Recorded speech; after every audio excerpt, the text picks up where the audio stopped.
কথায় কথা সে কি কথা সেগুলো তাই না বলতে পারছি না, মনের ভিতরে উদ্যোগ করছে। সেটা হচ্ছে আল্লাহ বলছেন ওয়াত্তিনি ওয়াজ্জাইতুন ওয়াতুরিসিন ওয়াহাদা ফালাদিন আমিন। এখানে আল্লাহ পাক চারটা জিনিসের কথা বলছেন, বান্দা লাকাদ খলাকনাল ইনসানা ফি আহসানি তাকওয়িম, নিশ্চয় আমি আল্লাহ মানুষকে সবথেকে উত্তম অবস্থায় তৈরি করেছি। দেখেন আল্লাহ এখানে চারটা জিনিসের কসম খাওয়া বলছেন, আমি আল্লাহ মানুষকে সবথেকে উত্তম অবস্থায় সৃষ্টি করেছি। আচ্ছা বলেন তো দেখি, আল্লাহর সৃষ্টি কি অপছন্দ করার ক্ষমতা আমাদের আছে? মনে হয় মুখে বললাম কিন্তু ভিতরে নাই। যদি ভিতরেই থাকতো, কোরআনে আরেকটা আয়াত আছে, আল্লাহ পাক শয়তানের একটা বক্তব্য তুলে ধরছেন, সেখানে আমার আবার আয়াত নাম্বার মনে থাকে, আয়াত মনে আছে। আল্লাহ পাক বলছেন ইবলিস শয়তান বলছে ওয়ালা মুরান্নাহুম খালি ইউগাইরুনা খালকাল্লাহ, হে আল্লাহ অবশ্যই আমি তোমার বান্দাদেরকে নির্দেশ দিব, পরে তারা কি করবে? তোমার সৃষ্টির পরিবর্তন করবে।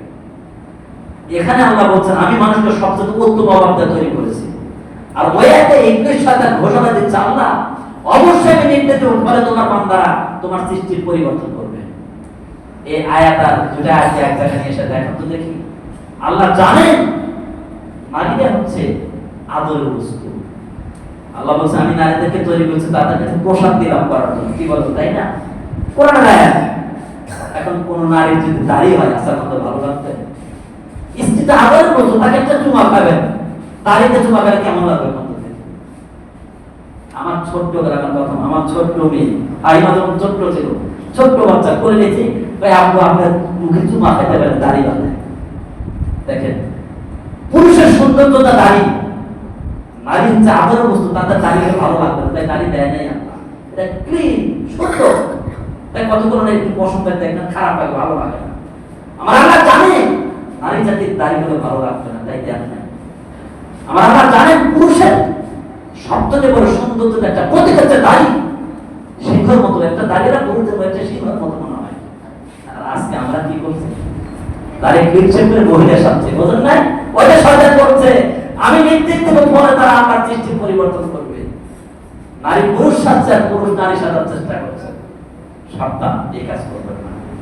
যে সমস্ত বাবাজিরা এখনো দাড়ি রাখেন নাই, আল্লাহ নবীর সুন্নাহ ওয়াজিব যারা রাখেন নাই, তারা আল্লাহর সৃষ্টির পরিবর্তন করেছেন, শয়তানের আনুগত্য করেছেন, আল্লাহর সৃষ্টির পরিবর্তন করেছেন। আল্লাহকে আপনি পরামর্শ দিচ্ছেন যে আল্লাহ তোমার সৃষ্টি ভালো লাগে না, তাই না আমারও ভালো লাগতো, কত বড় বেয়াদবি করেছেন।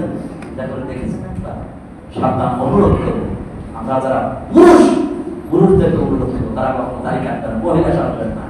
যারা ক্লিন শেভ করছেন এদের মহিলাদের মতো এরা আল্লাহর সৃষ্টির পছন্দ হয় না, মহিলা সাজতে মন চাচ্ছে। আল্লাহ আমাদের সকলকে হেদায়েত দান করুন। আল্লাহুম্মা আমি আপনাদেরকে কিছু পড়ার কথা বলি সংশোধন হওয়ার জন্য, কিছু মনে করবেন না, যাতে আমিও আমল করতে পারি। অবশ্যই এগুলো আমাদেরকে বেঁচে থাকতে হবে। যে হাদিসটা বলছিলাম, আপনাদের বলছেন যে মা আসফালা মিনাল কাবাইনি মিনাল ইজারি ফিন্নার, বুখারী হাদিস। আল্লাহ বলছেন পাজামা লুঙ্গি যতটুকু গিরা গেছে ততটুকু জাহান্নামে থাকবে। আচ্ছা এবার বলেন তো দেখি, আপনার যদি গিরা নিচে লুঙ্গি বা পাজামা থাকে আর পাড়া যদি জাহান্নামে থাকে, আপনি জান্নাতে যাবেন?